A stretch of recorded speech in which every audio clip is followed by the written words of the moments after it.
George B. Lyngdoh has been declared the candidate for the Umroi Democratic Front (UDF) for the upcoming MDC election from Umroi constituency. This decision follows MD Saim's refusal to contest under the Umroi constituency Progressive Forum and his subsequent decision to join the Congress party. The announcement was made during a meeting held today at Umroi, Umroi. The leaders expressed confidence in their decision and pledged to work together to ensure George B. Lyngdoh's success in the election.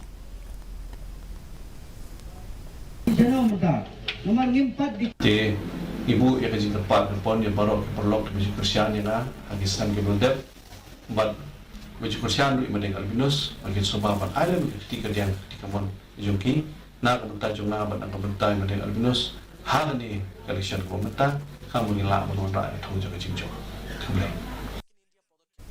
The leaders and